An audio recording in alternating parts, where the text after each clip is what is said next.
Hello friends, welcome to Vidyadhari DG GK GS. आज का हमारा टॉपिक है मूल अधिकार। जैसा कि हम जानते हैं कि मूल अधिकार का जिक्र भारत के संविधान के भाग 3 में दिया गया है। मूल अधिकार को ये मौलिक अधिकार या फंडामेंटल राइट्स कहते हैं। संविधान में मूल अधिकार जो है यूएसए से लिया गया है, उसका स्रोत जो है यूनाइटेड स्टेट्स ऑफ अमेरिका के संविधान से लिया गया है। और मूल अधिकार का सबसे पहला बार जो कॉन्सेप्ट आया था वो भारतीय राष्ट्रीय कांग्रेस के कराची अधिवेशन में आया था। कराची अधिवेशन 1931 में हुआ था, जिसकी अध्यक्षता सरदार वल्लभ भाई पटेल ने की थी। इसी समय में मूल अधिकार का कॉन्सेप्ट आया था, जो बाद में जब संविधान बन रहा था तो यूएसए से उसको लिया गया था। ठीक है, मूल अधिकार में 6 प्रकार के मूल अधिकार होते हैं, जिनका जिक्र आर्टिकल 12 से 35 के बीच में किया गया है। मूल अधिकार वैसे अधिकारों को कहा जाता है जो आपसे कोई छीन नहीं सकता है। आप किसी आपातकाल स्थिति में राष्ट्रपति मूल अधिकार को सस्पेंड कर सकते हैं, जैसे कि युद्ध हो गया या फिर देश में वैसा कुछ इमरजेंसी लग गया तो मूल अधिकारों को कुछ समय के लिए सस्पेंड किया जा सकता है, पर आपसे मूल अधिकारों को कोई छीन नहीं सकता है। और यदि कोई आपसे मूल अधिकार को छीन रहा है या देश की संसद या राज्य की विधानसभा वैसा कोई कानून बना रही है जिसमें आपके मूल अधिकार को कम किया जा रहा है या छीना जा रहा है, तो आप डायरेक्ट सुप्रीम कोर्ट या हाई कोर्ट जा सकते हैं।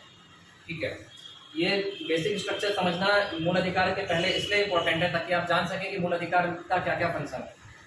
और सुप्रीम कोर्ट जो होता है वो आर्टिकल 32 के तहत आपके मूल अधिकारों की रक्षा करती है। ये एक रिट जारी करता है, आर्टिकल 32 के तहत रिट करते हैं, हिंदी में भी रिट ही करते हैं। ठीक है, तो ये एक रिट जारी करता है जिसके तहत आपके मूल अधिकारों को अगर हनन किया जा रहा है तो उसकी रक्षा होती है।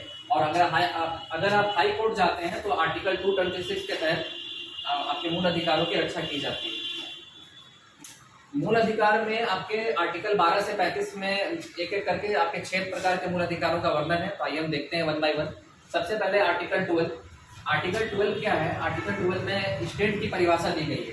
स्टेट का मतलब ये नहीं जैसे महाराष्ट्र हो गया, राजस्थान हो गया, गुजरात हो गया। स्टेट का मतलब होता है केंद्र सरकार, राज्य सरकार और स्थानीय प्रशासन। ठीक है, जैसे कि आपका लोकल बॉडीज हो गए, म्यूनिसिपैलिटी हो गए या मुखिया हो गए, मेयर हो गए। स्टेट की परिभाषा ये है कि स्टेट को पावर है कि वो लॉ बनाए और लॉ को इम्प्लीमेंट करवाए। जैसे कि आपके लिए सेंट्रल गवर्नमेंट लॉ बनाती है, स्टेट गवर्नमेंट लॉ बनाती है, यहाँ पे लोकल म्यूनिसिपैलिटी भी लॉ बनाती है। जैसे कि कहीं ज़्यादा इंक्रोचमेंट हो गया तो उसको तोड़ देना। ठीक है, इसके अलावा वैसी संस्था जैसे कि आपको ओएनजीसी हो गया, एयरपोर्ट अथॉरिटी ऑफ इंडिया हो गया, भारतीय रेल हो गया, बिजली बोर्ड हो गया, इनको भी स्टेट का दर्जा दिया गया क्योंकि ये भी लॉ बनाते हैं। जैसे for example airport authority of India का जहाँ पे एयरपोर्ट है उसके बगल में आप चाहें तो आप 2 मंजिल या 3 मंजिल से ऊपर की इमारत को बना नहीं सकते हैं, क्योंकि अगर फ्लाइट उसके ऊपर से जाएगा तो आपकी बिल्डिंग में कोलैप्स होने का डर होता है।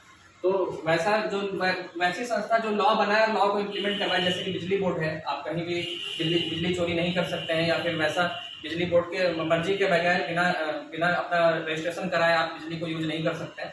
वैसी संस्था जो लॉ बनाए, लॉ को इम्प्लीमेंट करवाए, उसको स्टेट कहते हैं, चाहे वो केंद्र सरकार हो, राज्य सरकार हो या स्थानीय प्रशासन हो। ठीक है, उसके बाद आता है आर्टिकल 13। आर्टिकल 13 में न्यायिक समीक्षा का जिक्र है, यानी कि जुडिशियल रिव्यू का जिक्र है, जो कि हाई कोर्ट और सुप्रीम कोर्ट करती है। न्यायिक समीक्षा में यहाँ पे वैसे ही न्यायिक समीक्षा का जिक्र है, जो जब सुप्रीम कोर्ट और हाई कोर्ट वैसे न्यायिक समीक्षा करेगी जिसमें कि आपके फंडामेंटल राइट्स को छीना जा रहा हो। मान लीजिए कि देश की संसद और राज्य का विधानमंडल कोई ऐसा कानून बनाया है जिसमें कि आपके मूल अधिकारों का हनन हो रहा है या मूल अधिकारों को छीना जा रहा है या मूल अधिकारों को रत्ती भर भी कम किया जा रहा है, तो आप जब सुप्रीम कोर्ट के और हाई कोर्ट में जाएंगे अपने कंप्लेन को लेकर के, तो हाई कोर्ट और सुप्रीम कोर्ट आर्टिकल 13 के तहत न्यायिक समीक्षा करेगा क्या जिस व्यक्ति ने कंप्लेन किया है कि उसके मूल अधिकारों को छीना जा रहा है या मूल अधिकारों को कम किया जा रहा है, क्या ये सही है या गलत है। इसके तहत ये समीक्षा करेगा, और अगर पाया जाएगा कि नहीं रत्ती भर भी मूल अधिकारों को सिर्फ कम किया गया है, छीना भी नहीं गया है, कम किया गया है, तब तो भी सुप्रीम कोर्ट और हाई कोर्ट उस कानून को रद्द कर देगी, वैसे किसी भी फैसले को रद्द कर देगी जिसमें किसी भी व्यक्ति का या किसी भी समाज का मूल अधिकार को छीना जा रहा है।